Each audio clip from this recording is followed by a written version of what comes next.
पिछले वाले क्लास तक हम लोग अपना ह्यूमन हार्ट के बारे में पढ़ चुके थे, है ना। ह्यूमन हार्ट जब हम लोग पढ़े थे तो उसमें क्या किसी को कोई डाउट था? नहीं ना। चलिए, ऑनलाइन वाले बच्चे आप लोगों के लिए एक इम्पॉर्टेंट इन्फॉर्मेशन ये कि सबसे पहले जो हम लोगों ने ह्यूमन हार्ट के बारे में अपने बोर्ड पे समझा था डायग्राम बना के, यदि उसमें कहीं पर डाउट रहा होगा तो आप एक बार कमेंट कर लीजिएगा, ठीक है। आप लोगों को कोई डाउट नहीं था उसमें? उसके बाद ऑनलाइन वाले बच्चे हमने आपको यूट्यूब पे आपके लिए नोट्स का स्क्रॉल करके एक वीडियो के फॉर्मेट में नोट्स भी हमने डाल दिया है, तो आप उसको वहाँ पे स्क्रीनशॉट लेकर या फिर वीडियो को पॉज करके नोट्स भी आप लिख लीजिएगा, ठीक है। चलिए शुरू करते हैं। खैर, आज का हमारा टॉपिक बच रहा है। अच्छा, आप ना एनसीईआरटी बुक को जब पलट के देखेंगे तो उसमें एक छोटा सा टॉपिक आपको मिलेगा, लिम्फ, LYMPH, लिम्फ, है ना। ये बहुत ही छोटा सा पॉइंट है, इसमें बहुत कम पढ़ना है हम लोगों को, जो कि हम लोग आज पढ़ लेंगे। हालांकि इसको हम यदि चाहते तो ह्यूमन हार्ट वाले टॉपिक में ही बता सकते थे, लेकिन फिर दोनों में मिल जाता, फिर आप ज़्यादा कंफ्यूज हो जाते, है ना। इसलिए हमने सोचा कि इसको अलग ही क्लास में हम लोग डिस्कस कर लेंगे। तो आज हम लोग बेसिकली लिम्फ के बारे में डिस्कस करने वाले हैं। अच्छा, यहाँ पे लिखा हुआ है लिम्फेटिक सिस्टम, मतलब कि सिस्टम लिखा हुआ है, कोई दिक्कत नहीं है, लिम्फेटिक सिस्टम लिखा हुआ है टॉपिक हमारा, लेकिन ये है बेसिकली लिम्फ के बारे में ही। हम लोग लिम्फ के बारे में ही आज डिस्कस करने वाले हैं, ठीक है। फिर ये क्यों लिखे हैं अभी पता चलेगा आपको, लेकिन इसके पहले ना हम एक बार चाहते हैं कि आपको छोटा सा रिवीजन करवा दें ह्यूमन हार्ट के बारे में, क्योंकि यदि आप उसको रिवाइज कर पाएंगे, यदि आप उसको दोबारा जान पाएंगे, रिकॉल कर पाएंगे, तो शायद आप उस चीज को ज्यादा कनेक्ट कर पाएंगे जो हम लोग आज समझेंगे। चलिए शुरू करते हैं। थोड़ा सा हम लोग फटाफट 2 मिनट के अंदर रिवीजन करने की कोशिश करते हैं ह्यूमन हार्ट के बारे में, ठीक है। आराम से बैठ जाइए, चुपचाप एकदम, कॉपी कलम जो भी है सब अपने हाथ नीचे रख दीजिए, आप लोग भी और ऑनलाइन वाले बच्चे आप भी। पहले सुनिए मेरे बातों को ध्यान से, हम यहाँ पे क्या कह रहे हैं। बेसिकली हम यहाँ पे वही बात कहने जा रहे हैं जो कि आपने अपने बोर्ड पर और कुछ हद तक अपने स्क्रीन पर समझा है उस चीज को, ठीक है। चलिए देखिए जरा ध्यान से, आप अपने माइंड में लाइए अपना लंग्स, लंग आ गया, और लंग्स का भी वो देखिए, हम जब जब बोल रहे हैं ना तब तक आप एज्यूम कीजिए और अपने माइंड के सामने उस चीज को लाइए, उस डायग्राम को लाइए जो हमने यहाँ पे बोर्ड पे बनाया था, ठीक है। चलिए आप जाइए सबसे पहले कहाँ पर, अपने लंग्स में, ठीक है, चले गए। लंग्स के बाद आप जाइए लंग्स के एल्वियोली में, चले गए, एल्वियोली में चले गए आप। एल्वियोली क्या था? बलून लाइक स्ट्रक्चर था। चले, एल्वियोली के ऊपर क्या प्रेजेंट रहेगा? ब्लड कैपिलरीज या फिर ब्लड वेसल्स प्रेजेंट रहेगा। वो ब्लड कैपिलरीज या फिर ब्लड वेसल्स अपने साथ क्या लेकर आएगा एल्वियोली से? ऑक्सीजन लेकर आएगा, आएगा आएगा आएगा, फिर कहाँ लेकर चला जाएगा? नहीं नहीं नहीं नहीं, सेल में तो लेकर जाएगा, लेकिन बीच में क्या पड़ जाएगा? एक स्टॉपेज पड़ जाएगा, as a heart, human heart पड़ जाएगा। तो हार्ट कहता है कि भाई कैपिलरीज देखो, तुम ऑक्सीजन लेके जा रहे हो एल्वियोली से सेल तक, ठीक है तुम जाओ, हम तुमको रोकेंगे नहीं, लेकिन तुमको मेरे ऊपर से होके गुजरना पड़ेगा। फिर वो क्या करता है? ठीक है हम तुम्हारे ऊपर से होके गुजरेंगे। तो फिर वही ऑक्सीजन हमारा जो है ह्यूमन हार्ट में एंटर करता है, किस रास्ते के थ्रू? हाँ, पल्मोनरी वेन के थ्रू एंटर करता है। अच्छा, वहां पे जो ऑक्सीजन हमारा ह्यूमन हार्ट के अंदर पल्मोनरी वेन्स के थ्रू एंटर कर रहा है, वो ब्लड हमारा कैसा है? ऑक्सीजनेटेड ब्लड है, क्योंकि उस ब्लड में अभी फिलहाल क्या प्रेजेंट है? ऑक्सीजन प्रेजेंट है, कोई समस्या नहीं इसमें। चलो, उसके बाद पल्मोनरी वेन के थ्रू हमारा ऑक्सीजनेटेड ब्लड आता है लेफ्ट एट्रियम में, लेफ्ट एट्रियम के बाद लेफ्ट वेंट्रिकल में, लेफ्ट वेंट्रिकल के बाद अरोटा के थ्रू हर एक सेल तक जाके पहुंच जाता है, ठीक है। अब हमारा ऑक्सीजनेटेड ब्लड हर एक सेल तक पहुंच गया। अब सेल उस ऑक्सीजनेटेड ब्लड से क्या करेगा? ऑक्सीजन को ले लेगा, ऑक्सीजन को ले लेगा, और उस सेल के पास ऑलरेडी जो फूड प्रेजेंट है उससे वो अपना आप एनर्जी बनाना शुरू करेगा, ठीक है। एनर्जी बनाना शुरू कर दिया। जब वो एनर्जी बना लेगा तो cell as a waste product generate क्या करेगा? CO2 यानी कि कार्बन डाइऑक्साइड। तो वही ब्लड अब दोबारा हमारा क्या करेगा? जो ब्लड ऑक्सीजन को लेकर सेल तक गया था अरोटा के थ्रू, अब वही ब्लड क्या करेगा? कार्बन डाइऑक्साइड को लेकर आएगा, आएगा आएगा आएगा, फिर से बीच में क्या पड़ जाएगा? ह्यूमन हार्ट पड़ जाएगा। फिर से कहेगा कि भाई देखो, तुमको यदि आगे बढ़ना है तो मेरे ऊपर से होके गुजरना पड़ेगा। कहता है ठीक है। अब कार्बन डाइऑक्साइड हमारे ह्यूमन हार्ट में 2 रास्ते से जा सकता है। Vena cava from upper body and vena cava from lower body, दोनों रास्ते से वो जा सकता है। तो अब यहाँ पे वो ब्लड हमारा कैसा है बताइए, डीऑक्सीजनेटेड ब्लड है, क्योंकि उस ब्लड में भी फिलहाल हमारा कार्बन डाइऑक्साइड प्रेजेंट है कि नहीं, बिल्कुल। तो अब हमारा जो कार्बन डाइऑक्साइड वाला ब्लड है यानी कि डीऑक्सीजनेटेड ब्लड हमारे ह्यूमन हार्ट में दो रास्ते से एंटर किया, एक vena cava from upper body and vena cava from lower body. उसके बाद पल्मोनरी आर्टरीज के थ्रू वो निकल के कहाँ चला जाएगा, हमारे एल्वियोली में चला जाएगा, और एल्वियोली में जाके ब्लड अलग हो जाएगा और कार्बन डाइऑक्साइड अलग हो जाएगा, और फिर वो कार्बन डाइऑक्साइड बाहर हमारा निकलेगा किस रास्ते के थ्रू, जिस रास्ते से ऑक्सीजन आया था, है ना। जैसे ब्रोंकियोल्स, एल्वियोली के बाद ब्रोंकियोल्स, ब्रोंकियोल्स के बाद ब्रोंकाई, ब्रोंकाई के बाद ट्रैकिया यानी कि विंड पाइप, उसके बाद लैरिक्स, उसके बाद फेरिक्स, उसके बाद नेसल पैसेज, उसके बाद फिर नॉस्ट्रिल्स के थ्रू वो कार्बन डाइऑक्साइड बाहर निकल जाएगा। क्या ये चीज़ आपको समझ में आया? यहाँ पे हम लोगों ने 2 पॉइंट एक साथ डिस्कस किया है, ह्यूमन हार्ट भी और ह्यूमन लंग्स भी। क्या कोई समस्या है इसमें? चलिए आगे बढ़ते हैं। आज का टॉपिक है हमारा, ये चीज़ समझ में आ गया? यदि ये चीज़ आप समझ गए हैं तो जो अभी हम यहाँ पे टॉपिक डिस्कस करने वाले हैं आपका लिम्फ, वो आपका समझ में आएगा। देखिए यहाँ पे ना जो टॉपिक लिखे हैं हम लिम्फेटिक सिस्टम, ये लिम्फेटिक सिस्टम आपके एनसीईआरटी बुक में हेडिंग नहीं है, सिंपली आपका क्या हेडिंग है, लिम्फ। लेकिन इसी लिम्फेटिक सिस्टम का एक छोटा सा पार्ट है हमारा लिम्फ, लेकिन इसका जो सबसे बड़ा पार्ट है वो हमारा क्या है, लिम्फेटिक सिस्टम। मतलब ये हो गया कि लिम्फेटिक सिस्टम एक लंबा सा टॉपिक हो गया, उस लंबे से टॉपिक के अंदर एक छोटा सा टॉपिक हमारा क्या है, लिम्फ है, जो कि आपके एनसीईआरटी बुक में दिया हुआ है। ठीक है, तो यहाँ पे आप इसको समझिए, जिस प्रकार से हमारे बॉडी में रेस्पिरेशन सिस्टम था, जिस प्रकार से हमारे बॉडी में और क्या था, रेस्पिरेटरी सिस्टम था हमारे बॉडी में, उसके बाद हमारे बॉडी में डाइजेस्टिव सिस्टम भी था, हम लोगों ने डिस्कस किया। उसी प्रकार से हमारे बॉडी में एक और सिस्टम होता है, उस सिस्टम का नाम है लिम्फेटिक सिस्टम, और लिम्फेटिक सिस्टम के अंदर ही हमारा टॉपिक आता है एक छोटा सा लिम्फ। इसी के बारे में हम लोग आज डिस्कस करने वाले हैं। चलिए इसको डिस्कस करने से पहले ना हम थोड़ा सा आपको एक चीज याद दिलाना चाहते हैं। आप ह्यूमन हार्ट में जाइए, ठीक है, चलेगा, इमेजिन कीजिएगा हम जो बोल रहे हैं आप उसको इमेजिन कीजिए, और वो डायग्राम अपने माइंड के सामने लेकर आइए जो हमने यहाँ पे बोर्ड पे बनाया था। आप ह्यूमन हार्ट में जाइए, डायग्राम आप याद कर पा रहे हैं, डायग्राम याद कर पा रहे हैं, नजर के सामने आ गया डायग्राम, आंख बंद करके उसके बारे में सोचिए जरा, अपने आंख के सामने डायग्राम लाइए ह्यूमन हार्ट का, आ गया। ह्यूमन हार्ट में भी आप जाइए अरोटा में, अरोटा क्या करता था भाई, हार्ट से ऑक्सीजनेटेड ब्लड हर एक सेल तक पहुंचाता था। कौन करता था ये काम, अरोटा करता था। चलिए अब यहाँ पे एक छोटा सा हम यहाँ पे बस सिंपली ड्रॉ कर रहे हैं, समझिएगा इस चीज को ध्यान से। सपोज कीजिए कि ये हमारा जो रास्ता है ना, ये रास्ता हमारा निकल के आ रहा है कहाँ से, अरोटा से। कहाँ से, चलिए मान लीजिए कि ये हमारा क्या है, अरोटा वाला रास्ता है। इसका मतलब यहाँ पे क्या प्रेजेंट है, हमारा ह्यूमन हार्ट प्रेजेंट है।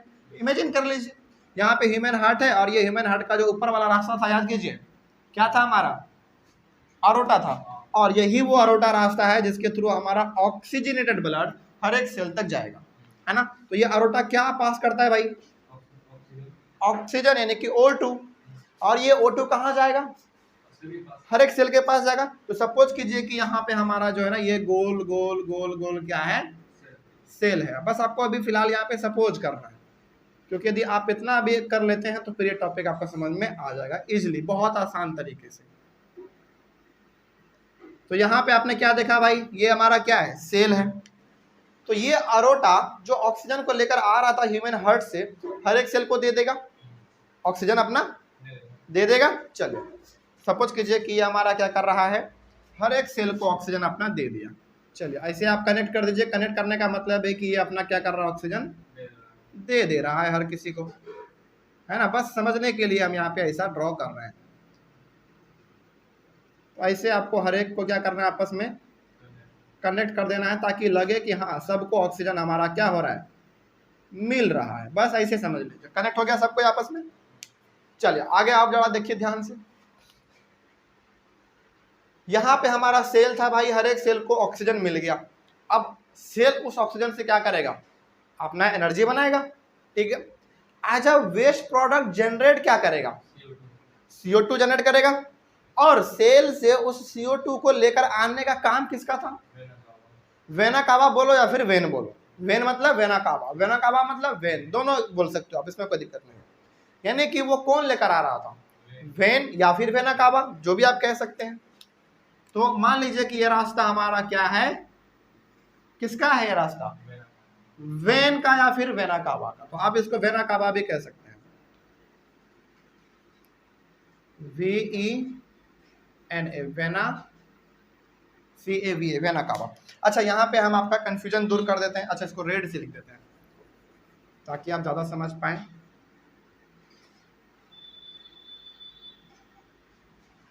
जब भी आपके सामने वर्ड हो अरोटा, अरोटा मतलब आर्टरीज, याद आ गया, आर्टरीज बोले इसका मतलब अरोटा का बात कर रहा है, वेना कावा मतलब बोले मतलब वो वेन का बात कर रहा है, VAIN, वेन, हो गया, कोई दिक्कत। तो ये वेन बोलो या फिर वेना बोलो, वेना कावा बोलो, ये सेल से क्या लेकर आएगा, CO2 लेकर आएगा, कहां तक, ह्यूमन हार्ट तक लेकर आएगा। तो सपोज कर लीजिए कि यहाँ पे हमारा क्या है, दोबारा यही वाला ह्यूमन हार्ट जो यहाँ पे हमने अभी एज्यूम करवाया था आपको, यहाँ पे ह्यूमन हार्ट है, और ह्यूमन हार्ट में ये CO2 किस रास्ते के थ्रू डालेगा, vena cava from upper body और vena cava from lower body के थ्रू हमारा CO2 जो है ह्यूमन हार्ट में चला गया। क्या कोई समस्या नहीं। उसके बाद फिर वो पल्मोनरी आर्टरीज के थ्रू CO2 कहाँ चला जाएगा, लंग्स तक चला जाएगा, और लंग्स में भी कौन से हिस्से में, एल्वियोली में चला जाएगा। उसके बाद फिर वो अपना अलग हो जाता है। चलिए, लेकिन अभी फिलहाल आपको यहाँ पे समझना था कि देखो भाई, हमारे ह्यूमन हार्ट के अरोटा से CO2 हर एक सेल तक जाता है, हर एक सेल को ऑक्सीजन मिलता है, ऑक्सीजन मिलने के बाद सेल अपना उससे एनर्जी बनाता है, और एज अ वेस्ट प्रोडक्ट वो जनरेट करता है CO2, और हर एक सेल से CO2 को हार्ट तक लेकर आने का काम किसका है, वेना कावा का है या फिर वेन का है, जो भी आप बोल दीजिए, दोनों सही है। ये काम था हमारा, ठीक है ना, कोई दिक्कत इसमें। चलिए, अब यहाँ पे ना आपने आर्टरीज भी देख लिया, आपने वेन भी देख लिया, एक और हमने आपको लिखाया था, वो था हमारा कैपिलरीज, और कैपिलरीज का छोटा सा डेफिनेशन हमने यहाँ पे लिखा था। वो क्या करता है, आर्टरीज और वेन को ज्वाइन करता है। तो आप जरा देखिए, यहाँ पे आर्टरीज हमारा है और यहाँ पे हमारा वेन है, यानी कि ये आर्टरीज हमारा अभी सिंगल पाइप था, ये अब अलग अलग हिस्सों में क्या हो गया, बट गया, फिर वो जाके एक हमारा सिंगल रास्ता बन गया।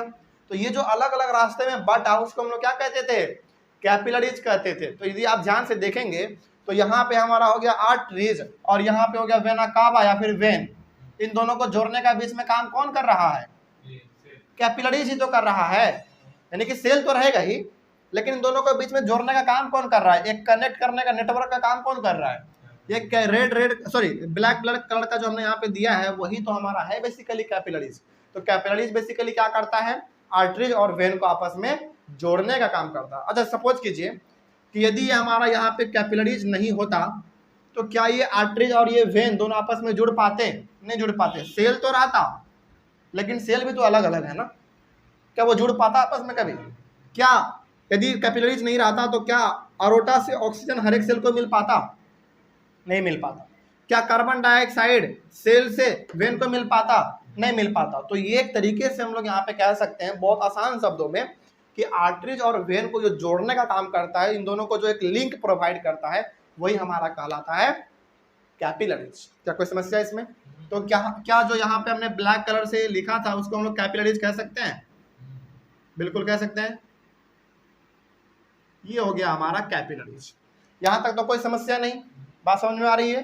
चलिए, अब आते हैं हम लोग अपने इस टॉपिक पे, लिम्फेटिक सिस्टम में। और लिम्फेटिक सिस्टम में भी हम लोगों को खास करके डिस्कस करना है छोटे से टॉपिक लिम्फ को, ठीक है। चलिए जरा देखिए ध्यान से। भाई आपको मालूम है कि ये अरोटा ऑक्सीजन को लेकर ब्लड के थ्रू, ये सिंगल ऑक्सीजन तो नहीं जा रहा है ना, ब्लड उसके साथ है, इसीलिए तो हम लोग उसको कहते हैं क्या, ऑक्सीजनेटेड ब्लड। क्या कहते हैं, ऑक्सीजनेटेड ब्लड। तो आप यहाँ पे कह सकते हैं कि ये क्या जा रहा है अरोटा के थ्रू,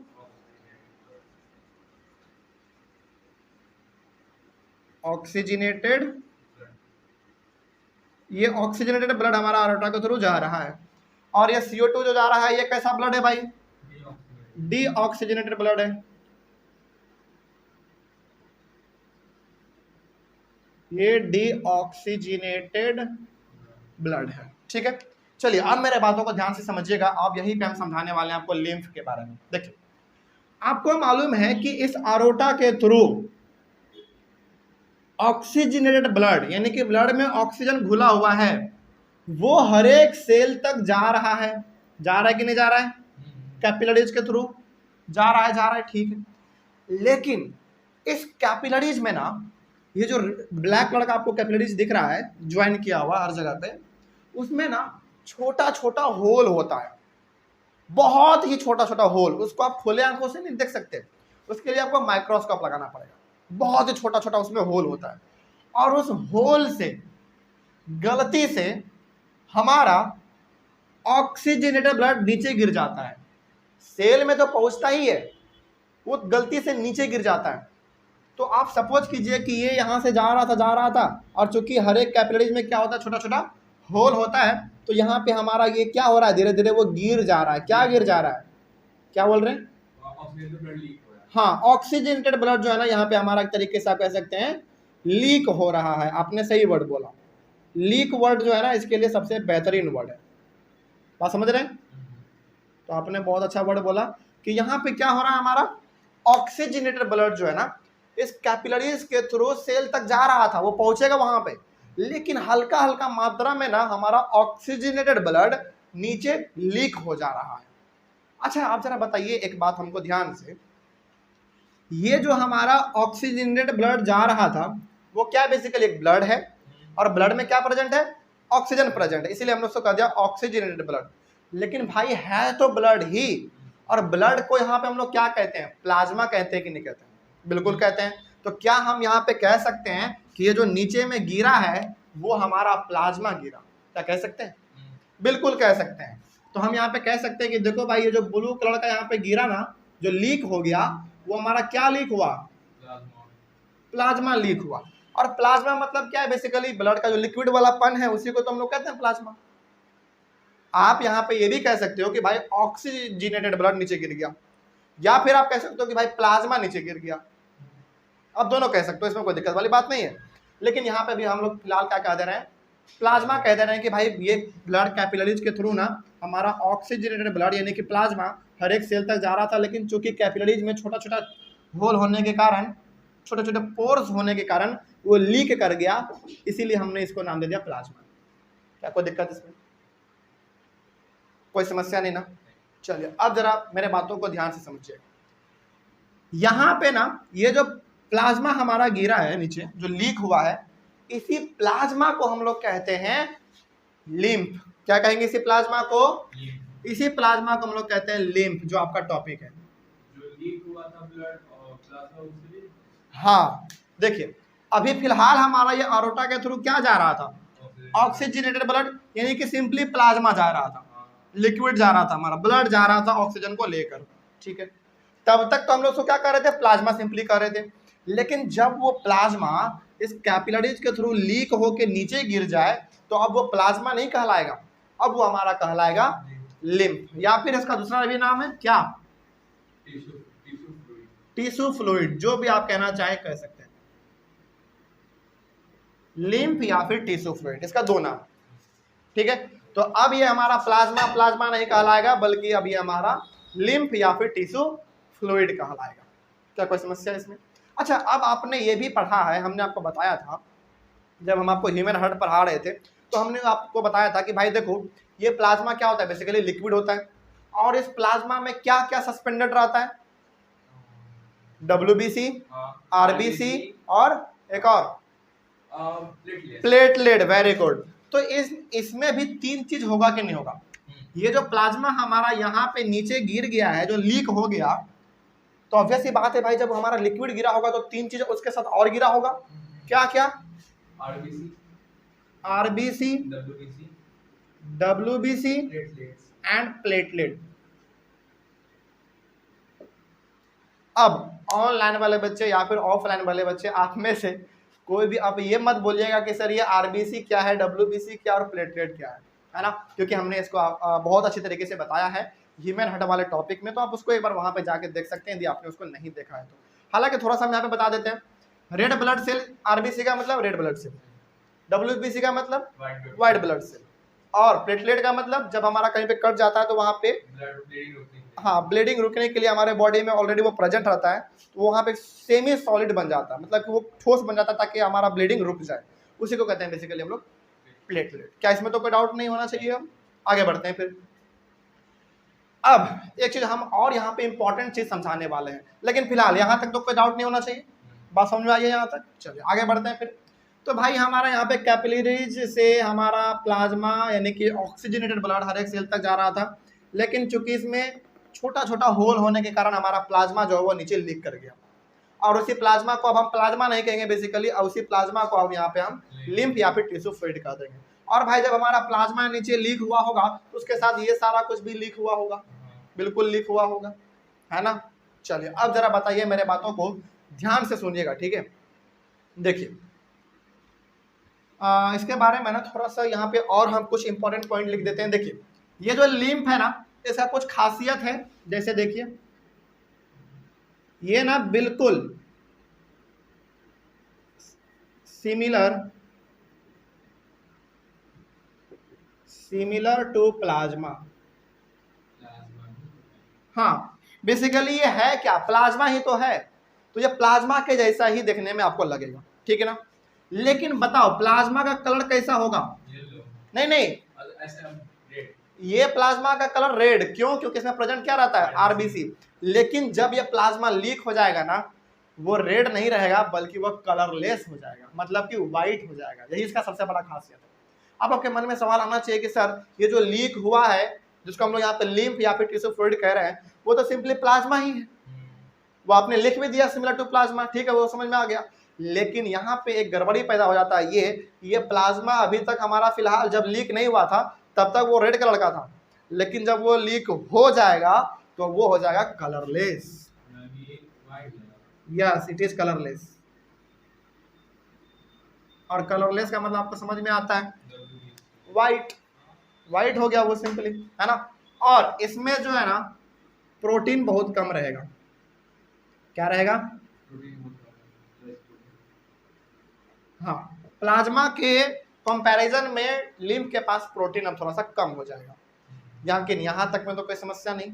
चलिए अब हम आपको अच्छा इसमें से पहला वाला टॉपिक तो कंप्लीट, लिम्फ या फिर टिश्यू फ्लूइड कंप्लीट। हाँ नहीं हेमोग्लोबिन नहीं, रेड ब्लड सेल रहता है, और रेड ब्लड सेल का मतलब क्या होता है, प्लाज्मा को रेड कर देना। तो ये आप कलरलेस हो गया, इसका मतलब हो गया कि कहीं ना कहीं समझिएगा ध्यान से। आपका सवाल यहाँ पे है कि सर जब तक ये प्लाज्मा हमारा लीक नहीं हुआ था तब तक वो रेड कलर का था, लेकिन जब वो लीक हो गया तो हमने उसको नाम दे दिया लिम्फ या फिर टिश्यू फ्लूइड, लेकिन अब वो हमारा होगा कलरलेस। कलरलेस मतलब व्हाइट। इसका मतलब यहाँ पे आप ये समझ सकते हैं कि ये जो लीक हुआ होगा ना, यहाँ पे जो लीक हुआ होगा वो हमारा कहीं ना कहीं रेड ब्लड सेल बहुत कम लीक हुआ होगा, जिसके वजह से ये लाल नहीं हो पाया और वो व्हाइट ही रह गया। लीक तो हुआ ही होगा। रेड ब्लड सेल मतलब क्या, इसका दो फंक्शन था रेड ब्लड सेल का, पहला तो वो कि प्लाज्मा को रेड कर देगा और दूसरा वो हेमोग्लोबिन को कंटेन करेगा। तो ये रेड ब्लड सेल यहाँ पे लीक हुआ होगा, लेकिन बहुत ही कम लीक हुआ होगा, जिसके कारण ये जो है ना हमारा लिम्फ वो रेड कलर का ना होने के बजाय वो हमारा कलरलेस हो गया, है ना। ये हमारा इसमें समस्या था, ठीक है। चलिए आगे बढ़ते हैं फिर। अब जरा देखिए ध्यान से, ये जो कैपिलरीज के थ्रू हमारा प्लाज्मा यानी कि जो हमारा लिम्फ यहाँ पे नीचे लीक हुआ है, ब्लू कलर का जो हमने गोल गोल बनाया है, वो जाना चाहिए था सेल में। सेल में न जाने के कारण, हालांकि जाना चाहिए था सेल में, लेकिन चूंकि सेल में नहीं गया, वो नीचे गिर गया, सेल के बाहर गिर गया, तो एक तरीके से ये हमारा क्या जनरेट हो गया, वेस्ट प्रोडक्ट जनरेट हो गया ना। जाना चाहिए था हर एक सेल तक, लेकिन सेल तक पहुंच नहीं पाया भाई, वो लीक हो गया, तो कहीं ना कहीं हमारा क्या बन गया, एक वेस्ट प्रोडक्ट बन गया। तो इसको बाहर निकालने का काम होना चाहिए ना, तो इसको बाहर कौन निकालेगा। एक बात और यहाँ पे आप याद रखिए कि ये जितने भी आप देख रहे हैं जो हमारा लीक हुआ है, ये सब के सब भी अपने आप में एक पाइप से जुड़े हुए हैं, एक रास्ते से जुड़े हुए हैं। जिस प्रकार से आपने यहाँ पे देखा ना कि हमारा ये हर एक सेल ब्लैक वाले से जुड़ा हुआ था, उसको हमने नाम दे दिया था कैपिलरीज। उसी प्रकार से ये जो हमारा लिम्फ है ब्लू कलर का जो हमने घेरा है, वो सब भी आपस में एक झिल्ली से कनेक्टेड है, मतलब कि एक छोटे से रास्ते से कनेक्टेड है। और वो रास्ता को हम लोग क्या कहेंगे मालूम है? lymphatic capillary। बिल्कुल सही, लिम्फैटिक कैपिलरीज। क्यों लिम्फैटिक कैपिलरीज भाई? क्योंकि वो लिम्फ को क्या कर रहा है? आपस में जोड़ रहा है, इसीलिए हम लोग उसको कह देंगे लिम्फैटिक कैपिलरीज। तो यहाँ पे जो हमारा रेड कलर का था, सपोज कीजिए कि इसको हमने इसको ज्वाइन कर दिया और यही हमारा रेड कलर का कहलाएगा लिम्फैटिक कैपिलरीज। बस यही चीज है, अब कोई समस्या नहीं। तो ये जो हमारा लिम्फैटिक सिस्टम था, इसमें दो चीज हमारा आता है, पहला है लिम्फ और दूसरा है लिम्फैटिक कैपिलरीज। वो सारा का सारा हमने आपको दिखा दिया। अब क्या होता है ना, जितने भी हमारा यहाँ पे लिम्फैटिक कैपिलरीज हैं, रेड वाला आपस में जुड़े हुए हैं, वो सब का सब जुड़ जुड़ के एक कॉमन रास्ता बना लेता है। बहुत सारा रास्ता यहाँ पे है, उन सबको जोड़ के एक सिंगल सा रास्ता बना लेता है। उसी रास्ते के थ्रू ये हमारा जो वेस्ट प्रोडक्ट है, ये हमारे बॉडी से बाहर निकलता है। किस कोई दिक्कत अब इसमें? बात समझ में आई है? चलिए, अब हालांकि अब हमने आपको समझा तो दिया, लेकिन इसको थोड़ा सा हम एक बार रिवाइज करवा दे रहे हैं, क्योंकि हमने इसमें बहुत कुछ आपको बताया। एक क्विक रिवीजन बस, ठीक है? देखिए ध्यान से, फटाक से 2 मिनट के अंदर। अरोटा के थ्रू हमारे हार्ट से ऑक्सीजनेटेड ब्लड हर एक सेल तक जाएगा, ठीक है? तो ये हमारा रेड कलर का बड़ा बड़ा क्या है? सेल है। और ये हर एक सेल आपस में जुड़े हुए हैं किससे? कैपिलरीज से। जो ब्लैक वाला आपको दिख रहा है वो क्या रिप्रेजेंट कर रहा है? यहाँ पे कैपिलरीज रिप्रेजेंट कर रहा है। तो अरोटा के थ्रू हमारे ह्यूमन हार्ट से ऑक्सीजनेटेड ब्लड जाएगा, हर एक सेल में चला जाएगा। कैपिलरीज के थ्रू हर एक सेल तक पहुंच जाएगा ऑक्सीजन। वो ऑक्सीजन से अपना एनर्जी बनाएगा और as a waste product CO2 generate करेगा। और उस CO2 को लेकर सेल से ह्यूमन हार्ट तक आने का काम किसका है? वेना कावा का है, ठीक है? कोई समस्या यहाँ तक समझ में नहीं है? समझ में आ रहा है ना? चलिए आगे बढ़ते हैं फिर। अब जरा देखिए ध्यान से, ये ऑक्सीजनेटेड ब्लड हमारा कैपिलरीज के थ्रू हर एक सेल तक जा रहा था, लेकिन कैपिलरीज में क्या होता है? छोटा छोटा होल प्रेजेंट होते हैं। उस होल के थ्रू हमारा ऑक्सीजनेटेड ब्लड बोलो या फिर प्लाज्मा बोलो, वो धीरे धीरे लीक हो जाता है ना? और चूंकि वो हमारा लीक होने से पहले क्या कहलाएगा? या तो ऑक्सीजनेटेड ब्लड या फिर प्लाज्मा। लेकिन जब वो लीक हो गया, सेल के बीच में जो रास्ता था, बीच बीच में जो जगह था, उसमें जब लीक हो गया, तो अब उसको हम प्लाज्मा नहीं कहेंगे, बेसिकली हम उसको अब लिम्फ या फिर टिश्यू फ्लूइड कहेंगे। और ये जो लिम्फ हमारा है या जो हमारा टिश्यू फ्लूइड है, वो बिल्कुल दिखने में हमारा प्लाज्मा के जैसा ही लगेगा, लेकिन ये क्या हो जाएगा? कलरलेस हो जाएगा। और इसमें प्रोटीन क्या होंगे? बहुत ही कम होंगे। कोई समस्या इसमें? और आपको मालूम है कि जब ये प्लाज्मा हमारा इससे लीक होके गिरा है, तो प्लाज्मा मतलब लिक्विड, और उसी लिक्विड में ये तीनों चीज हमारा सस्पेंडेड रहता है, RBC, WBC और प्लेटलेट, तो वो भी कहीं ना कहीं गिरा होगा। भाई जाना चाहिए था उसको हर एक सेल में, लेकिन ना जाने के एक वजह से वो नीचे गिर गया। अब जब नीचे गिर गया तो वो अपने आप में क्या है? एक वेस्ट प्रोडक्ट है, उसको बाहर निकालने का काम किया जाएगा। तो वो सारा का सारा जो हमारा यहाँ पे लिम्फ है, वो भी अपने आप में एक रास्ते से जुड़े हुए हैं। उस रास्ते को हमने यहाँ पे रेड से ज्वाइन किया। देख लीजिए जरा ध्यान से, कंफ्यूज नहीं होइएगा। ब्लैक वाला आपका सिंपली कैपिलरीज है, और ये रेड वाला जो कि आपके लिम्फ को कनेक्ट कर रहा है, वो हमारा क्या है? बेसिकली लिम्फैटिक कैपिलरीज है। और ये सारा का सारा लिम्फैटिक कैपिलरीज जो भी आप यहाँ पे छोटे छोटे देख रहे हैं, ये सब का सब मिल के एक कॉमन रास्ता बना देगा, सिंगल रास्ता। और वो रास्ता हमारा जो है वेस्ट प्रोडक्ट को लेकर हमारे बॉडी से बाहर निकाल देगा।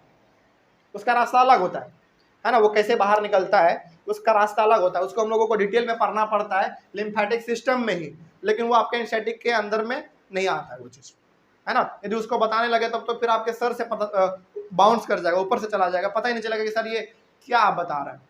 इसीलिए आपके एनसीईआरटी में जितना है हमने कोशिश किया कि आपको उतना ही बताया जाए। यदि आप रेफरेंस बुक को पढ़ के देखेंगे तो आपको लिम्फैटिक सिस्टम एक बड़ा सा टॉपिक मिलेगा, उसमें बहुत डिटेल में बताया गया। उतना पढ़ना नहीं है क्लास 10 में आपको, एनसीईआरटी में तो ये है भी नहीं, इसमें तो हम बहुत कुछ एक्स्ट्रा आपको बता दिए। एनसीईआरटी में आप देखेंगे ना, इतना छोटा सा दिया हुआ है बस, है ना? आपके बुक में वहाँ पे देखिए, उतना ही आपके लिए मोर देन एनफ है। बस ये चीज़ आपको समझ में आ गया अब। और ये जो हमारा हर एक प्लाज्मा हर एक फ्लूइड था या फिर जो हमारा लिम्फ था, वो आपस में एक झिल्ली से जुड़ा हुआ रहता है, उस झिल्ली को हम लोग कहते हैं लिम्फैटिक कैपिलरीज। बस यही चीज़ था इसमें। ये जो आपका इनिशिएटिव में छोटा सा टॉपिक है लिम्फ, वो हमारा यहाँ पे आज कंप्लीट हो गया। कोई समस्या इसमें? बात समझ में आई है? चलिए, यहाँ पे आपने समझ तो लिया, लेकिन सर इसको एग्जाम में आ जाए तो लिखेंगे कैसे, है ना? देखिए, जब एग्जाम में आ जाए ना, और डायग्राम खास करके यदि बनाने के लिए आ जाए इस टॉपिक से, तो डायग्राम आप ऐसा ही बना दीजिएगा, ठीक है? और हर एक पॉइंट को ऐसे ही आप मेंशन कर दीजिएगा, थोड़ा सा और साफ सुथरे तरीके से। हमने तो यहाँ पे थोड़ा सा कंजस्टेड कर दिया है, लेकिन आप इसको थोड़ा सा एग्जाम में यदि आ जाए तो कोशिश कीजिएगा कि इसको ना थोड़ा सा हटा हटा के बनाया जाए और अच्छा बनाया जाए, अच्छे रेटिंग में। तो ये डायग्राम यदि आप बना देते हैं तो फिर आपको अच्छा मार्क्स मिल सकता है। लेकिन हाँ, इसका डिटेल्ड नोट्स जो है वो ऑफलाइन बच्चे को तो मिल ही जाएगा यहाँ पे। ऑनलाइन वाले बच्चे आपके लिए हम दोबारा से क्या करेंगे, वीडियो के फॉर्मेट में नोट्स को बना देंगे और हम आपको उसको अपलोड कर देंगे। आप उसको फिर लिख लीजिएगा इसका डिटेल नोट्स। लेकिन हाँ, डिटेल्ड नोट्स लिखने से पहले ये आपको समझ में आना चाहिए। यदि इसमें कोई डाउट रहा होगा या फिर कहीं पे कुछ समझ में नहीं आया तो आप एक बार कमेंट कीजिए, आपके कमेंट का जवाब मिलेगा, ठीक है? लेकिन हाँ, इसका जो नोट्स है, इसके लिए आपको घबराने की जरूरत बिल्कुल भी नहीं है। उसको हम अपने नोट्स को वीडियो के फॉर्मेट में आपके लिए बना के डाल देंगे, ठीक है? लेकिन हाँ, इसको आप एक बार सबसे पहले इसका स्क्रीनशॉट ले लीजिए, क्योंकि ये शॉर्ट रिवीजन में आपको बहुत ज़्यादा फायदा पहुंचाएगा, बहुत ज़्यादा। समझ में आ रही है बात? चलिए, लेकिन हाँ, मेरा आपसे ये एडवाइस रहेगा कि आप रेफरेंस बुक को पलट के लिम्फेटिक सिस्टम पूरा पढ़ने की कोशिश बिल्कुल मत कीजिएगा, क्योंकि पढ़ तो लीजिएगा, ठीक है, आपको समझ में भी आ जाएगा, ठीक है, और यदि समझ में नहीं आया तो हमेशा एक कंफ्यूजन बना रहेगा, आपको लगा रहेगा कि यार कुछ तो मिसिंग है जो समझ में नहीं आया। और दूसरा बात, वो एग्जामिनेशन पॉइंट ऑफ व्यू से है ही नहीं इंपॉर्टेंट, है ना? लेकिन हाँ, जहाँ जितना तक हमने यहाँ पे समझाया है वो आपके एग्जामिनेशन पॉइंट ऑफ व्यू से भी है और आपके इनिशिएटिव बुक में भी था। तो आप कोशिश कीजिए कि इस टॉपिक को रेफरेंस बुक में ना पढ़ें, क्योंकि यदि आप इसको पढ़िएगा तो फिर आपका जो है ना सर चकरा जाएगा, ठीक है? क्योंकि बहुत लंबा इसका सिस्टम दिया गया उसमें। चलिए, तो आई होप आपको आज का क्लास समझ में आया होगा। अगले वाले क्लास में हम लोग डिस्कस करेंगे ट्रांसपोर्टेशन इन प्लांट्स, उसको खत्म कर लेंगे। और उसके बाद एक और लास्ट टॉपिक हमारा चैप्टर के अंदर बच रहा है, कौन सा? एक्सक्रीशन, है ना? उसको खत्म करके चैप्टर हम लोग अपना कंप्लीट कर देंगे। चलिए, मिलते हैं अगले वाले क्लास में, यानी कि कल। Thank you very much and have a nice day.